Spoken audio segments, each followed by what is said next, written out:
This podcast is a member of the Voices of Wrestling Podcasting Network. Visit voicesofwrestling.com to hear the rest of our great podcasts, as well as show reviews, columns, opinions, and updates across the world of wrestling. Competition starting to get thick, it's the click, so I hope you watch your A game. A made no rains on the track when we unite and spit. This is an A game, better bring your A game.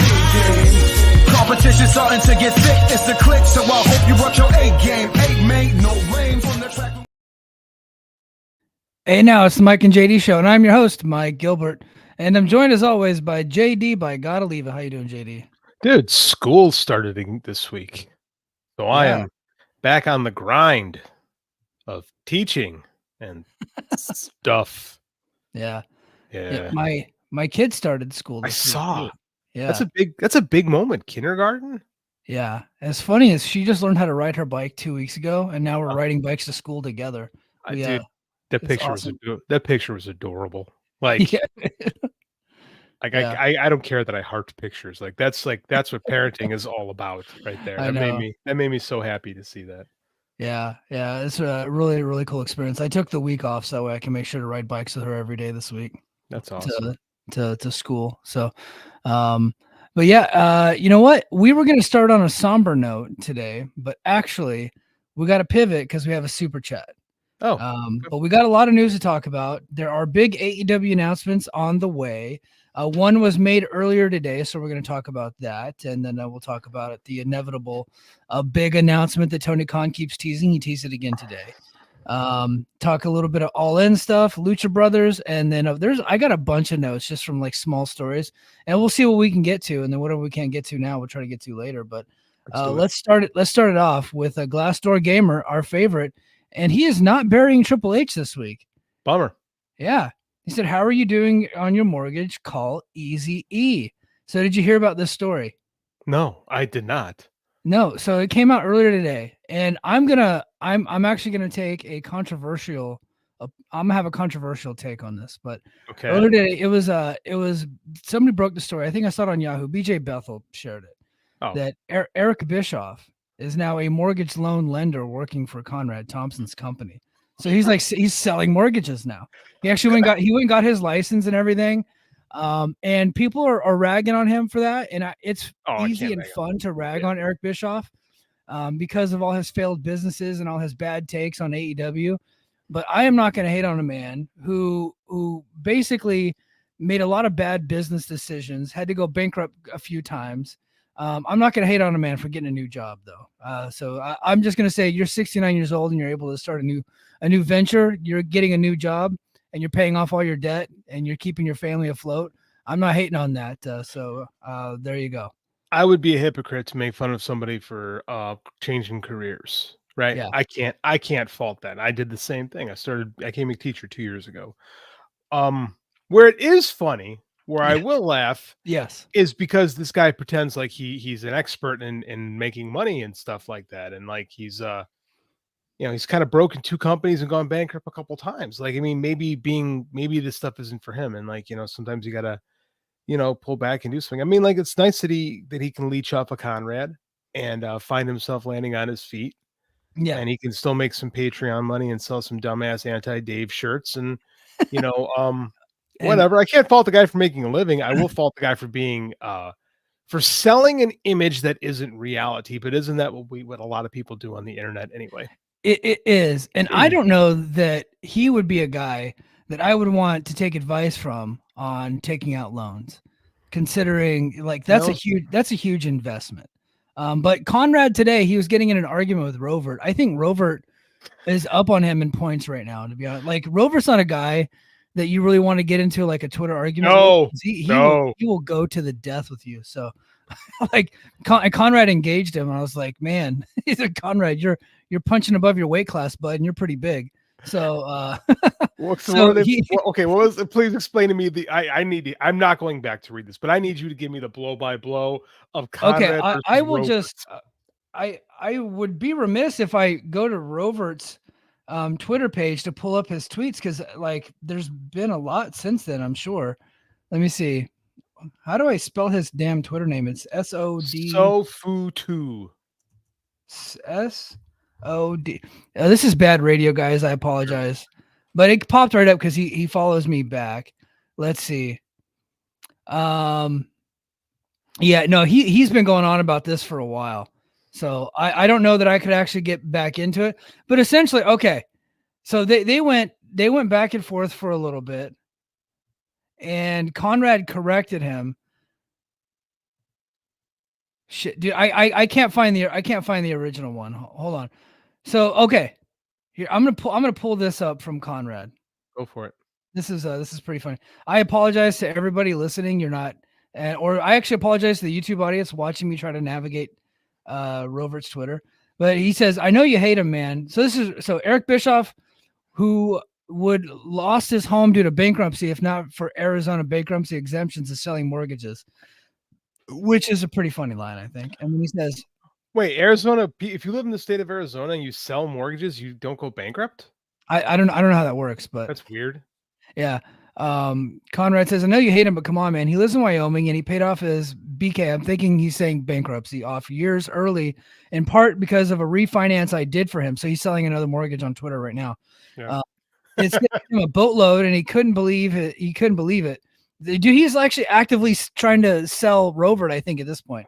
On its own, he took classes and passed a test. I was impressed. He didn't walk away from any debts. He paid them all back early, which I said, kudos, right? Yeah. Kudos. Like you're working hard, make money, do whatever you got. Beat him up about Nitro or TNA or whatever you like, but this ain't the dunk you think it is. So, but they ended up going back and forth for a while. I can't fault the man for refinancing his house, pulling the equity out of it to pay off a debt. That's kind of what you do. Yeah.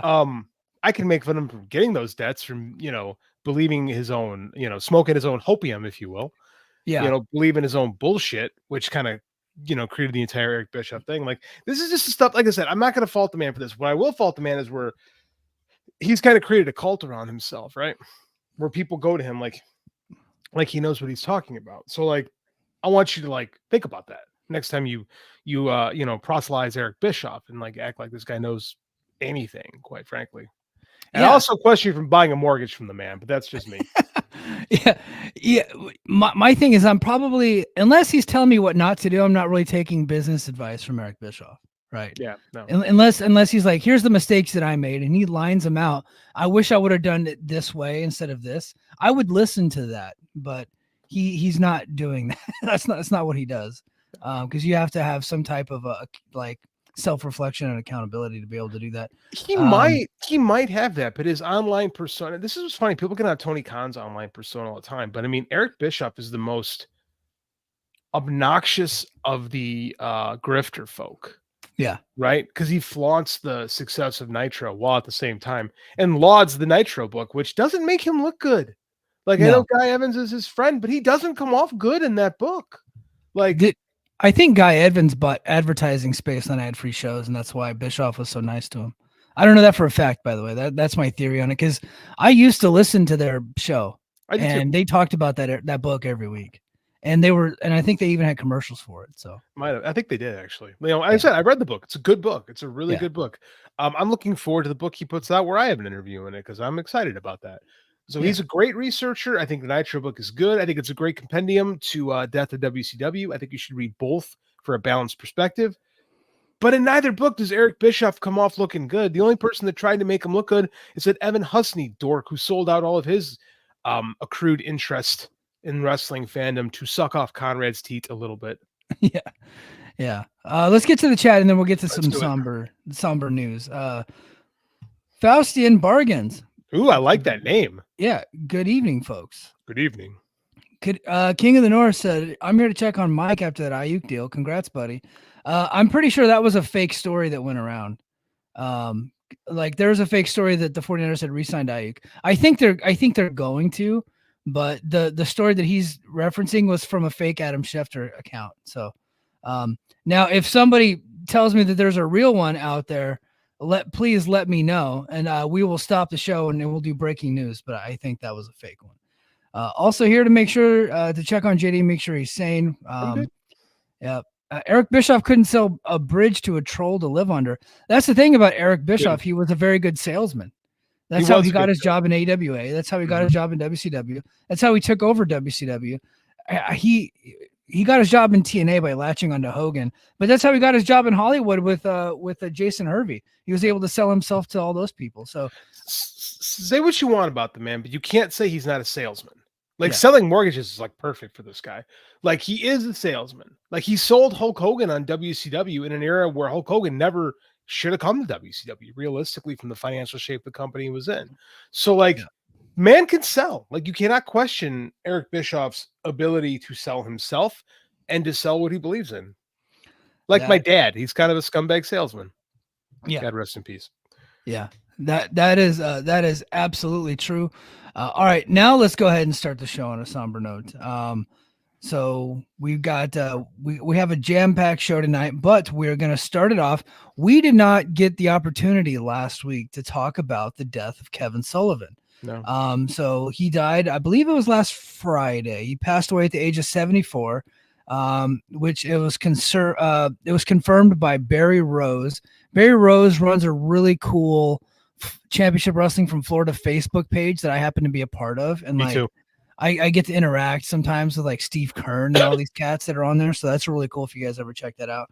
But he shared the news on social media saying, with the heaviest of hearts, we were devastated to report the passing of Kevin Sullivan. May he rest in peace. May his family, friends, and fans find comfort in how much he was loved. And then I got a little story here. It says he was a monumental figure in the wrestling industry, both as an in-ring performer and a booker. His work from Championship Wrestling for Florida and later WCW is still talked about to this day. His health had been in decline since a severe accident in May, which led to complications, including sepsis and encephalitis. Despite his valiant fight, he passed away on a Friday morning. So yeah, he had he was a wild character in the pro wrestling world, man. And I obviously was too young, and I didn't really get Championship Wrestling from Florida where I was at. I didn't get to experience it till like later in life. But his Taskmaster gimmick, I thought that was a cool character in WCW, but I was not a fan of Dungeon of Doom, obviously. But I was a big fan of Kevin Sullivan. Dungeon of Doom was some of the worst stuff of all time. When I became a fan in 92, like when I become a fan of something, like I go all in. Like, and I remember I was 1993, I was looking for books on wrestling, and I went to my local library, and they had this book. I think it was George Napolitano wrote it, and it was all these like, it was similar to what I just did for Gaijin. By the way, that should be coming out soon. Everybody should be getting your Gaijin soon. Yeah. So it had all these entries, right? But it was from 1984, so it was right when it was written right when the boom happened. So there's a lot of character. This is where I learned a lot about wrestling, was reading this book with all these entries that were at that point were already a decade old. And the one that stuck out the most to me was Kevin Sullivan. And I remember this black and white picture, and is this sawed off, stocky dude with blood all over his face, holding a python, and like have all this weird stuff. And it struck me. And I read about the character of Kevin Sullivan, and I was fascinated by the Kevin Sullivan character. I've always had this weird fascination with the occult, going back to the Geraldo Rivera Satanism special from 1988, which my parents did not let me watch because I was 8. But the fact that I knew it existed and I got to invent in my head what it was, which is actually kind of worse. Yeah. So like, I've always been fascinated with the occult. And then, so the character of Kevin Sullivan always intrigued me. And then I remember about 3 years ago when I was writing for WrestleJoy, trying to bring some legitimacy to that page. I did this thing about Kevin Sullivan and Dusty Rhodes' feud, right? And I wrote about how Kevin Sullivan in the early 80s tapped into the satanic panic. For those of you guys who don't know, the satanic panic was in the early 80s. There was this fear, and it really kind of stemmed from the pop culture of the 70s, movies like Exorcist, Omen, right? There was this wave of like, ooh, Satan is existing in the world in the 70s. And by the 80s, the fundamentalists had latched onto this and were convinced Satanists had like infiltrated society. And there's a very famous trial of a daycare in California. It's the McMartin trial. And like these psychologists had implanted these false memories into these children that they had partaken in satanic rituals. That's so fucked up. This really happened. I know. It's a really good movie about it. Yeah. So Kevin Sullivan, because it's wrestling, dude. Anytime wrestling exists, they're going to find the lowest hanging fruit and start grabbing. So in the midst of people freaking out, Tom Hanks is in this movie about how Dungeons and Dragons is killing people. Like, this legit shit. People are literally scared. Like what's the name of the movie again? I don't remember. It sounds like it's like an offshoot of Dungeons and Dragons. It was a made-for-TV movie. It's the shits. But you should see it because it's got Tom Hanks. Tom Hanks is really good in it, playing a Dungeons and Dragons player who's actually trying to murder people because I guess Satan told him to or some bullshit like that. Like, unbelievable. But because wrestlers are scumbags and they want to like exploit things. Kevin Sullivan tapped right into it, and he was such a weird,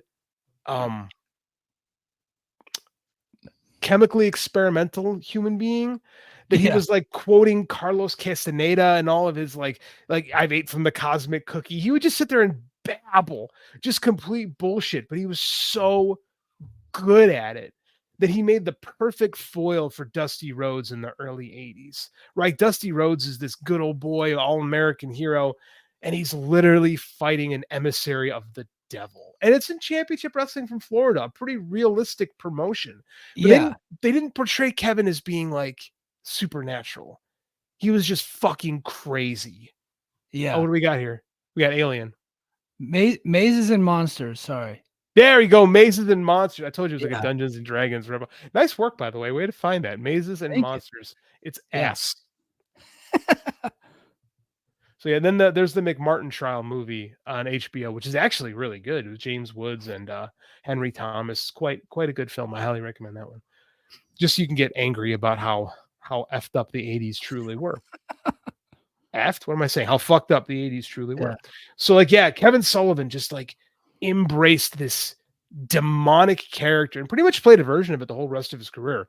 Like he toned it down when he went to WCW. He made it like a cartoon version of that with the Taskmaster, because he had like the horns like kind of painted on, and he had like the yellow thing, and so it was like what you would see in like a cartoon movie or something like that.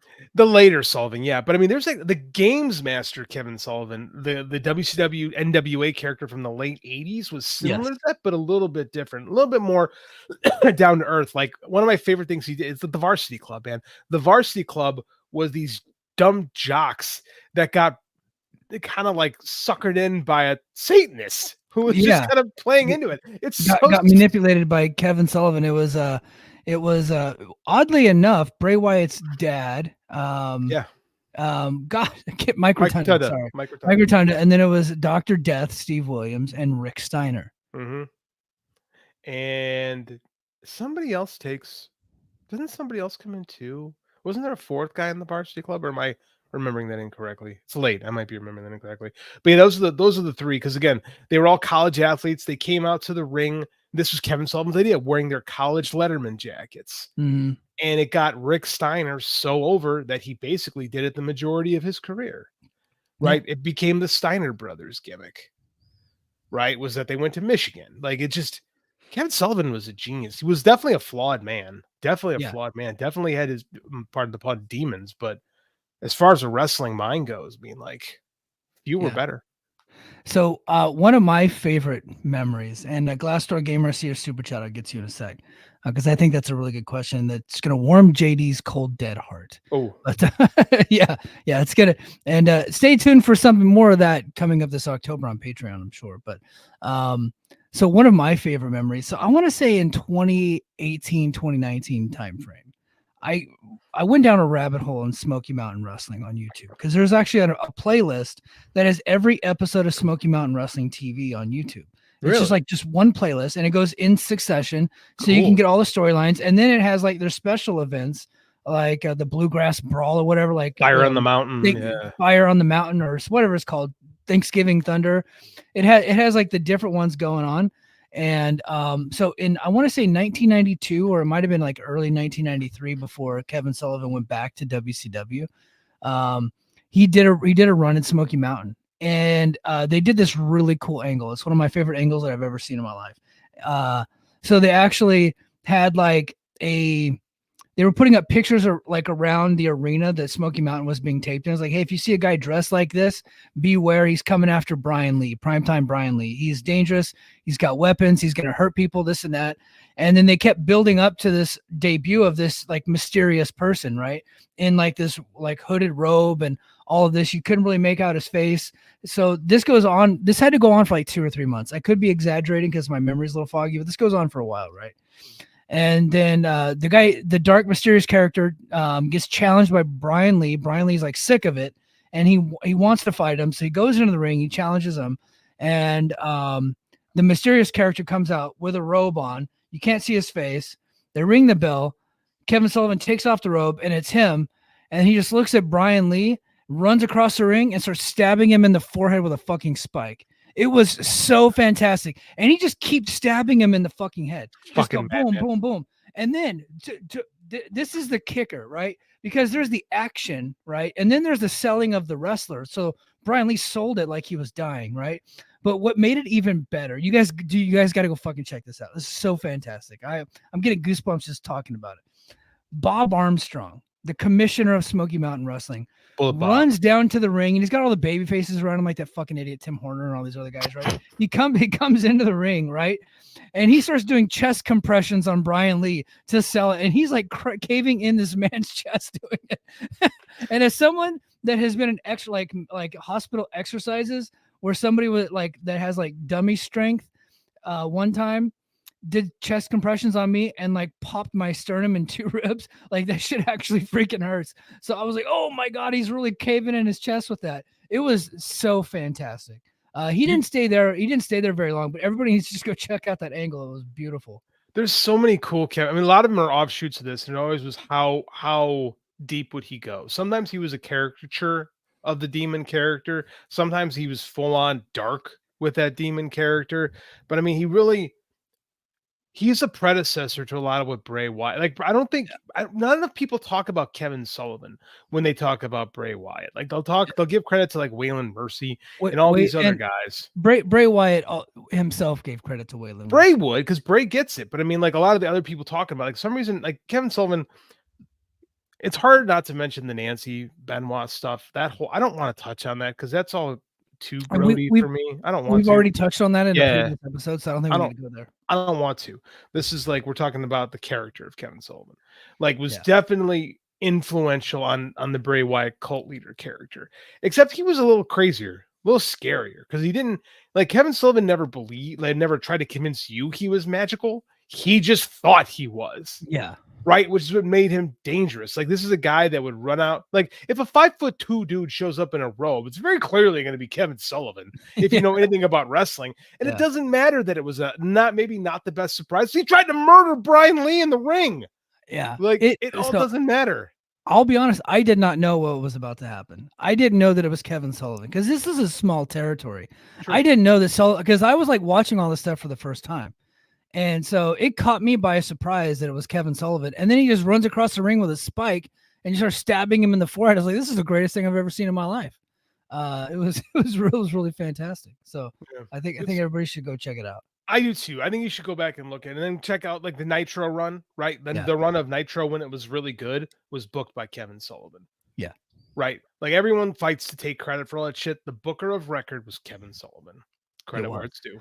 And a part of a booker's job is to manage talent, right? It's to take ideas, manage talent, and try to make everybody happy. Unfortunately, he was also put in a position where he had to do a lot of DQs and screw jobs and, non-finishes and stuff like that. But he was dealing with some of the biggest egos. And I feel like he did a really good job for a long time, given the restraints that he had. So kudos to him. And rest in peace. Now, Glassdoor Gamer has a question.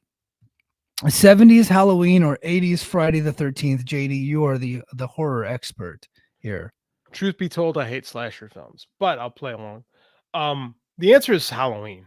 As always, Halloween. You're talking John Carpenter. The problem with Friday the 13th is what are you talking about? Because the original Friday the 13th is not what you think of as Friday the 13th. The original Friday the 13th is about a grief-stricken mother seeking vengeance on the counselors who allowed her son to die. Yeah. Very different than the hockey mask wielding axe murderer who's undead that we come to know and love, right? Yeah. Whereas the shape of Michael Myers, was always fucked up. And let's be honest, Jason was just a ripoff of Michael Myers. And 100%. I think people from, I'm only a couple years younger than you, but I think people from like that grew up like a little bit later in the 80s, like their horror guy was Jason, and they just never knew that Jason was just a Michael Myers ripoff. And I learned that a little bit later. I was like, you watch the two movies, the original Halloween and the original Friday the 13th, and it's like they absolutely just ripped off Jason. Or they ripped off Michael Myers. They eventually ripped off Michael Myers. It doesn't start that. It doesn't start that way. It just evolves into that. Yeah, and that's the thing. Why Jason is so famous, because they just put out so many damn movies. Yeah, right. They kept cranking out movies with him, and the Michael Myers sequels are all bad. Yes, they're all bad. Halloween 3 is an exercise in strangeness. I'll get into a tangent about that probably when we get around Halloween time. I'll talk about Halloween 3 Season of the Witch. But yeah, the answer is Halloween all day, every day, especially on Halloween. Yeah. Let's see. So the answer to your question of who was the other varsity, was Danny Spivey, who also is known as Waylon Mercy. Again, another connection to Bray Wyatt. I find that to be kind of cool. Thank you, Everything Pro Wrestling. I think you're correct in there. He also says he loved the Pillman feud. I thought the Pillman feud was great. So was the Benoit feud. I know we don't really want to get into the Benoit stuff, but I loved that feud, and I loved the blow-off match for that feud. I thought it was fantastic. I respect you, Booker Man. Yeah, Io, thank you. Says I respect you, Booker Man. Yeah, that was really good stuff. All right, let's go to some more news here. So, I need to correct a report that came out earlier today. It was initially reported that WWE Hall of Famer Afa Anoa'i had passed away, but a little bit later, after the announcement was made, we found out Afa is alive and fighting. He could be gone soon, but it appears he's fighting for his life right now. So, best wishes to the Anoa'i family. Man, we just lost Sika, his brother, not too long ago, and now he's looks like he's in tough shape. Yeah, it's the worst part about getting older is like you watch the people that you kind of grew up with all pass away, and it makes you think about your own mortality, which kind of sucks. Like, I mean, we were too young to have appreciated prime era Wild Samoans. Yeah.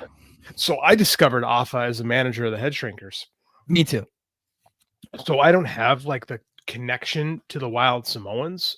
Like, I dig the SST, not so much the Head Shrinkers, but I like the Samoan SWAT team. What they were. I thought Samoan SWAT team with like Paul Heyman as their man. I thought they were pretty badass. Freaking ruled. Yeah. Like they just were. I think they work in that NWA style, that harder hitting. They got to be more athletic because, as we know, those Samoans are super athletic. That family specifically, super athletic, and they got to be. So I mean, like, really didn't get to. I really never had that connection to the Samoans, but I mean, like, Afa's been kind of the kingpin. I know Roman's the tribal chief and whatever, but I mean, like the family leader has been Afa for a long time. So yeah. If and when he passes, it's going to be a sad day. But the man's legacy is all over this sport. So he's the leader of wrestling's strongest family. So it's a sad when it'll happen. Yep. Hang in there, Afa. Hang in there, man. And prayers go out to the obviously the Anoa'i family. The Anoa'i family. Yep.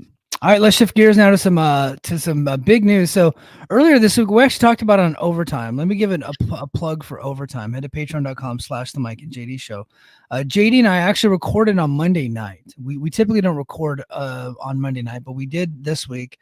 And we actually did a deep dive into the feud between Bret Hart and Owen Hart.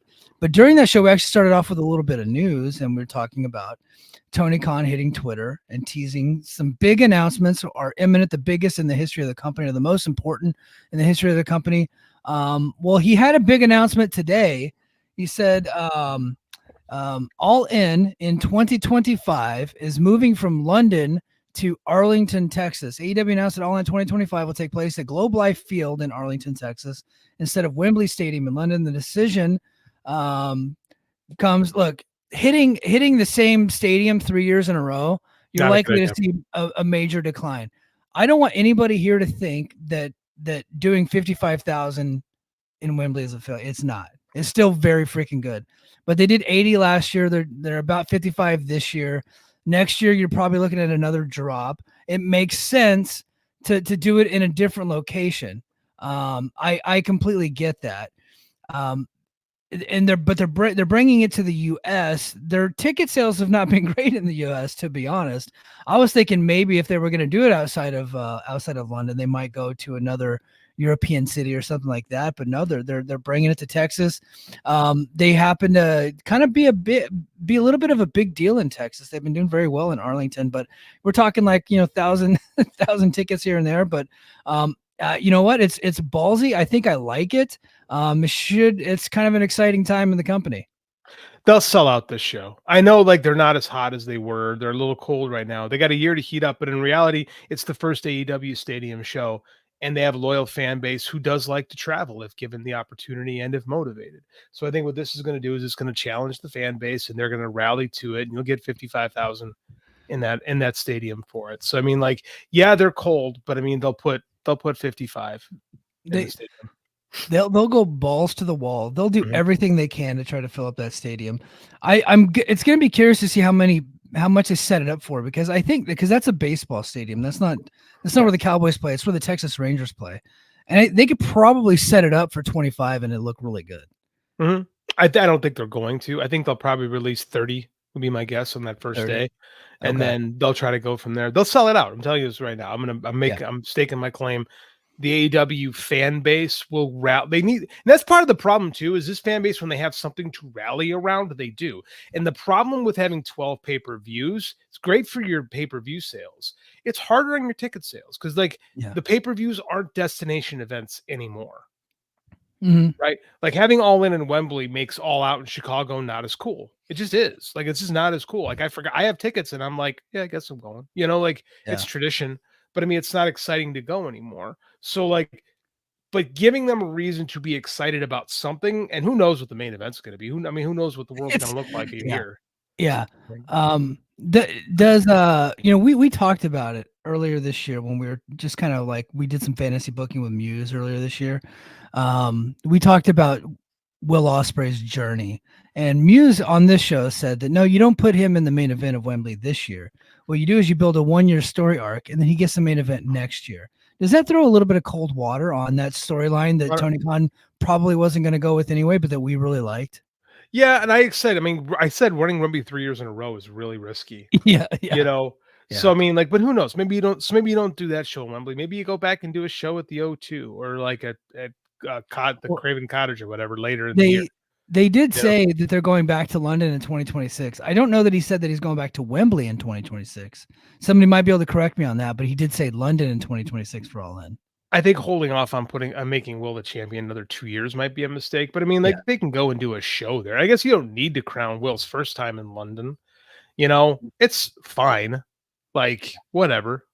But I mean, in hindsight, don't you think that maybe they should have just crowned him this year at Wembley? No, I don't, because Swerve and Hangman is a really good program, and I think that to sell more Swerve and Hangman's going to Chicago. I'm a Chicago guy. Swerve and Danielson, I think, is a really good program. It's the hottest thing in the company right now. Like, in a company that's not drawing a lot, let's be honest, but this is a match that has interest. I think that you want 50,000 people doing yes, yes, yes when Bryan Danielson wins this match. I think that was the match to go with. Like, you talk to some people in the know, Will's not there yet. I disagree with them. I think he is there, but I happen to just really like him. I love him too, but I mean, I think he's fantastic. If you talk to people who know, like, the minute by minutes, Will isn't there yet as far as like top draws in the company. I think this match with MJF, which is the former world champion, does a lot to help cement him.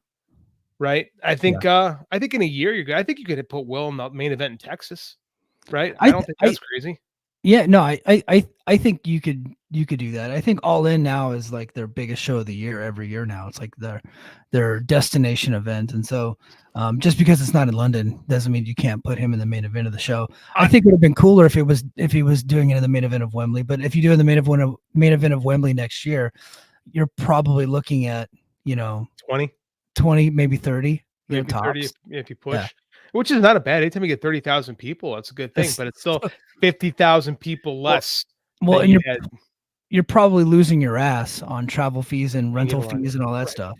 I'm of the idea that if All In becomes their version of WrestleMania, where you can hit stadiums with this, I think it's bold. I think they're going to try really hard on this one, and if they can make this their show, their WrestleMania, like that's cool. I think they should plan for the main event right now. Yeah, have in mind what you want for the main event right now, and book a year backwards. Right, yes. Get yourself there. Start building to that show right now. Right. And I think in some ways, maybe they have been with Danielson's journey and stuff like that and swerves. But I mean, like, I don't think so. I mean, again, wrestling is a living, breathing organism as far as like a show goes. It's not like a book. It's not like TV show. Like, things can change. But I think you need, if you want Will to be the champion, say, okay, in the main event of this show, we want Will versus X. How do we get there? Yeah. Right. Yeah. I completely agree with you. And I think what they should do is they should call up John Muse. Be like, hey, you were on the Mike and JD show, and you said that we should wait till 2025 to crown Will. Okay, now how do we do it? And then John will tell them how to do it. I agree with that.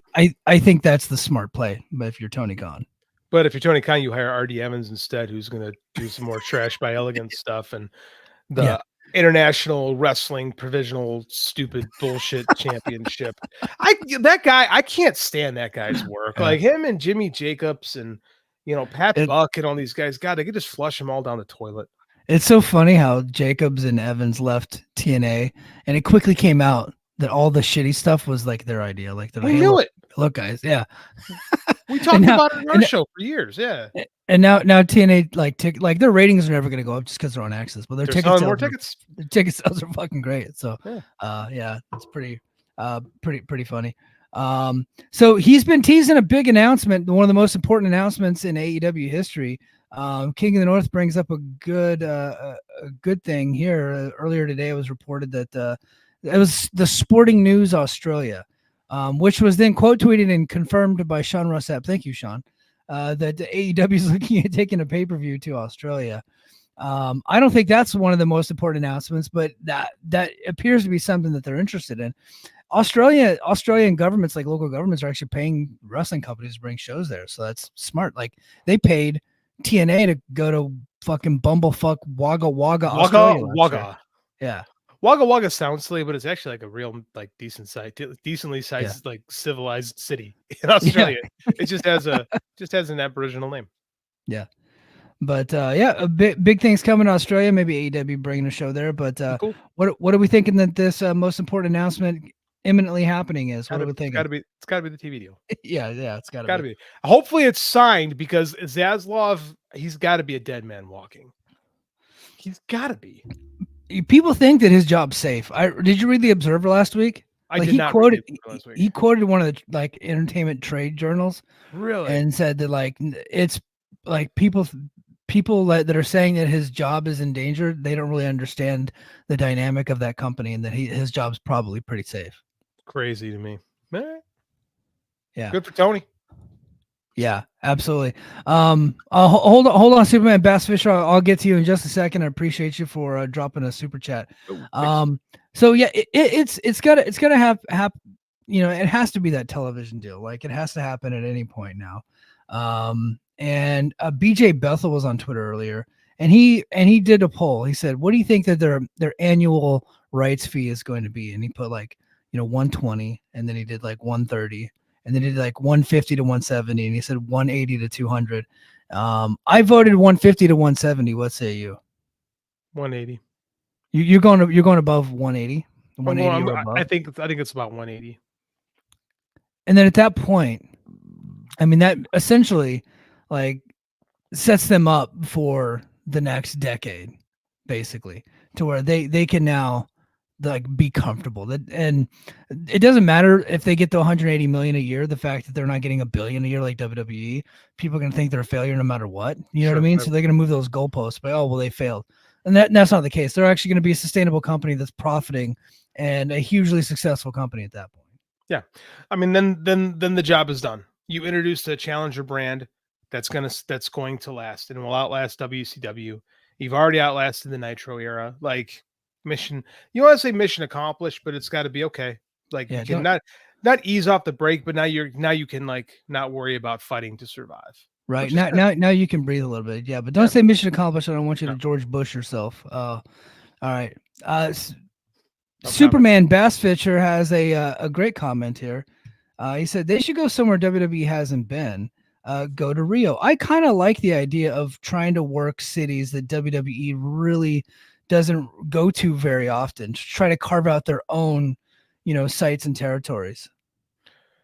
Well, I think WWE has been to Rio. Isn't that where JBL or Chris Jericho got in trouble? Something like that. Like someone got. So they've done house shows there, but I don't think they've ever done a pay-per-view there. Although Pat Patterson did win the Intercontinental title there in a tournament in 1979, a very legitimate one. As did Buddy Rogers in 1963. People forget about that. So I have this crazy theory with Mike. I think that they're running a show in Champaign, Illinois next week. Nitro. Jesus. They're running Dynamite in Champaign, University of Illinois, about 3 hours from me. I forgot. Champaign is a very small market. Like I said, it's about 3.5 hours from Chicago proper. In theory, if you had a Zane Bresloff out there really running the market and really trying to sell tickets, you could do what you're talking about, but they don't. No, they just don't. So AEW Dynamite and Rampage on, I sent this to our group chat earlier.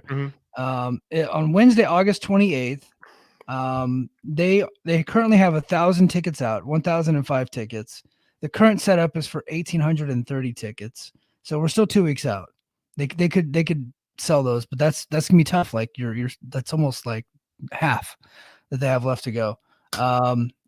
13 days until the show. In 2019, they were in that same venue, in December 4, 2019, and they sold 4,100 tickets in Champaign. In Champaign, in Central Illinois. Like that's impressive. And so that's the same arena we have the state wrestling tournament at. And the fact that the IHSA state wrestling tournament is going to outdraw Dynamite is mind-boggling to me. But that's the reality we're living in. I think that if you're going to run, I don't think running smaller markets is a bad idea. I think if you're going to do that, you've got to have your street team, man. You got to be pounding the pavement to get asses in those seats. I just don't think they have that guy, that Zane Bresloff, who can make that work. And that's disappointing. Dublin Hall is a cool place too. So yeah. No, they definitely, you know where they could sell a lot of tickets? Where's that? Honolulu, Hawaii. I guarantee you, and me and my boys here on the base, we'll do a military campaign. We'll get 8,000 in the Blaisdell Arena in downtown Honolulu. Let's do it. I imagine it costs a fortune to run a show in Hawaii. Oh, it does. That's why when Bellator came, they would do 2 shows. They would run back-to-back nights because they're like, look, if we're going and we're taking our entire production team, we're gonna get our money's worth. So, do the whole thing. Yeah, I get that. Yeah, they absolutely would. But yeah, lots of things coming down the pike for AEW. We'll keep on this TV deal news. I get the feeling that it's gonna happen any moment now. Now let's talk about the Lucha Brothers. So earlier this week, it come out that they are essentially like earmarked for WWE. They have stopped talking to AEW basically. They're on their way to WWE. But Pentagon Jr. Came out saying that this is all fake news because he's still under contract and so is his brother, and they don't want anything to mess up their deals there, and they don't want to get in trouble. So according to Fightful, Penta has been dropping hints that he's had conversations with WWE over the summer. He's aiming straight for the main roster with Phoenix by his side. WWE is reportedly more than happy to bring them both on board. But here's where it gets interesting. Penta has publicly dismissed these rumors as fake news, yet sources close to him say he mentioned being in Orlando this week, which is where the WWE Performance Center is located. Also where Disney World is, so maybe he was going to Disney, who knows. But he had a booking in Mexico on Thursday as well. So look, and meanwhile, over in AEW, it sounds like they're scrambling to keep the Lucha Brothers on board. AEW reportedly offered them a new deal that's competitive with what WWE is offering. Penta, however, is keeping everyone guessing. He even took to social media to say, "No more gossip. My present is AEW." So yes, his present is in AEW. It's because he's currently under a contract. This whole thing is starting to become a little bit of a dumpster fire with the Lucha Brothers. I don't know. I mean, this is kind of what happens when you have a competitive market for talent. Yeah. Right. Guys go out of their way to get the best deal possible. Good for Penta. Yeah. Well, I just mean like, the fake news and trying to deny that he's been talking with WWE. But that's what everyone does. Remember when Adam Copeland was like, I'm not going, I'm retired, I ain't doing nothing. And then, that's just what they do. Yeah. Now maybe he doesn't want time tacked on because Phoenix has been injured a bunch. Yeah. Because I do think maybe they think the value is in the Lucha brothers and not in Penta and Phoenix on their own. I don't agree with that, but there could be thought that is where that is where the money is. So if you piss Tony off on all this, like, oh, you don't want to even talk to us? Oh, maybe you have 6 more months left on your deal. I don't like that, but that's the game the other side plays too. So, that's the game they're in, and he's tacked on time for other people. So it wouldn't surprise me if he did that to them. Now, a lot of people are saying that he's doing this to avoid contract tampering charges. Guys, they are not in a collective bargaining agreement here. There's no collective bargaining between WWE and AEW. So therefore, this is not the NFL. This is not baseball, where teams, under the construct of their league, have an agreement in place that they will not negotiate with a player on another team while they're under contract to said team. If they do, they're subject to fine by the league that they're under. There's no such thing as a contract tampering charge for privatized companies, unless AEW and WWE enters an agreement to do as such, which they never will do. Could it be considered tortious interference? I think that's a stretch. Maybe. I think they could try to go for that. MLW successfully did that to WWE when they were essentially negotiating with guys that they had under contract, and so they were sent cease and desist letters. Ring of Honor too. Ring of Honor did the same thing. So I just don't know what the label is, but it's not contract tampering. That doesn't exist in pro wrestling. You can you can talk to whoever you want, but what you can't do is say, if you don't go to them, here's what I can offer you. You have to wait till the contract expires. Chris Jericho talks about it very famously in his first book. While he was under contract at WCW, he had a dinner with Vince McMahon at his house and was eating brownies, and they were talking about stuff. So I mean, this is nothing new. This happens. Yeah, and both sides are doing it. That's why you'll see WWE stars on the day after their contract. Like, didn't it happen with Malachi Black? Happened with Malachi. Like, the day after he was available, he showed up on Dynamite when WWE still thought he was under contract, but there was like a loophole where it was like a 30-day versus 90-day non-compete. Correct. He just showed right up. They were talking during that period. It's like, and they were legally able to do so. So this is not a big thing. Nope. All right, but yeah, they're definitely going. They're definitely going. WWE news, not really much. Randy Orton signed in for 5 years. Cool. Right. Yeah. Did anybody think he was leaving? I don't think anybody thought that he was leaving.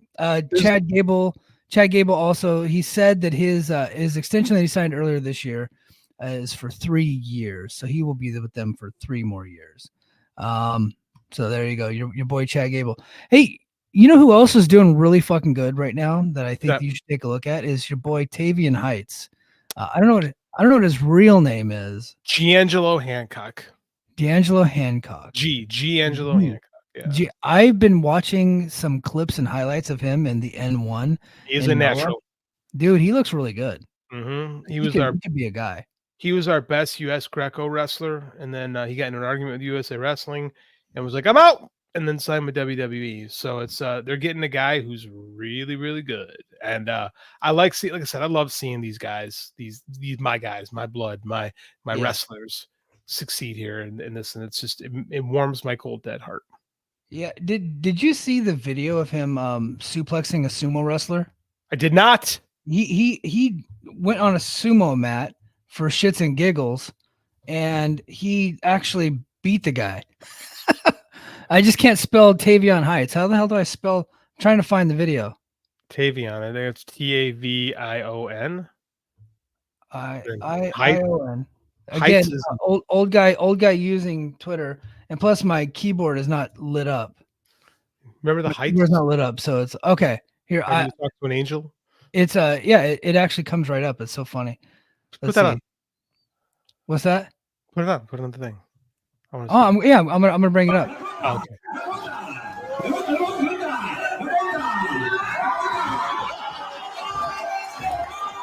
He just throws the guy.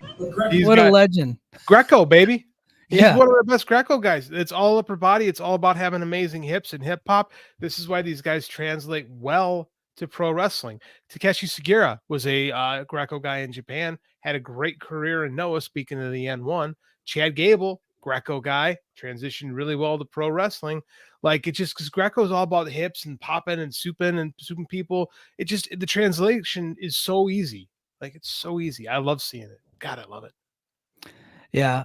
Guys, this weekend on Brace for Impact, I'm going to be talking about tonight's episode of TNA Impact, where the main event was one Nick Nemeth versus Josh Alexander. They went to a 30-minute draw, apparently. Spoiler alert. And now they're being set up for a Iron Man match coming up at Emergence here soon. So if you want to hear my takes and listen to Brace for Impact, head over to patreon.com/the Mike and JD Show. Now let's get to the chat, because we've already burned through all the topics. Let's see. King of the North says, "Oh my God, the day Dynamite passes Nitro's number of shows will be a movie. It should be a celebration. Should be." Superman Bassfisher says, "It's Ricochet. Who is Ricochet, sir? I know who he is, but like, and what are we referencing? I think he's going to be in that Casino Royale or whatever the fuck they're doing it all in. Yeah, Prince Puma. But yeah, Hawaii residency. I think that would be a great idea. I think that they should cater to me. Absolutely. Everything Pro Wrestling says Conan talking wild, and they know WWE doesn't need another lawsuit like MLW. Carlos gets himself in trouble sometimes with that big yippity mouth of his. So his shows suck. He should think about booking better.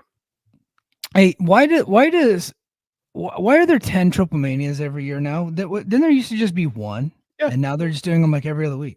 Not allowed to question Conan. He's a genius. Yeah, I guess they don't want to burn bridges like Stephanie Vicker did, assumingly. I think those bridges are getting burned. I think Conan's putting some ideas in the Lucha Brothers' heads, man, and they're not doing it.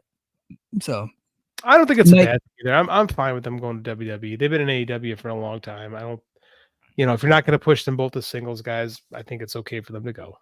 Yeah, King of the North says that I need an extra large font keyboard. I think I just need one it's not lit up. It's a dark keyboard because it's underneath. I have like a standing desk attachment, and my keyboard's underneath that, and I can't see because my lights are off. Because I'm trying to make it like get the ambiance in my nursery that I do my fucking podcast out of. Dobby says, when they announced Tavion as an Olympic wrestler, the sumo dude looked over and like, what now? Yeah, he got announced as Greco-Roman Olympic wrestler, and the sumo looked at him like he shit his pants or he shit his diaper or whatever he's wearing. Because he's probably not. I assume he's not. Realistically, he's probably not that good of a sumo wrestler. He's probably just okay. Yeah. Right. And then they busted out a legit Olympian in Greco, and he just tossed him, which is awesome. Loved it. Yeah. They says he's been progressing at a rapid speed on NXT. Looked great on TNA. He did look really good at TNA not that long ago, and has been killing it in Noah for the N1. Yeah, the guy's getting high marks. I think that he's probably like their next guy. He's probably what they wanted Gable to be, but Giangelo has always had a bigger personality than Gable.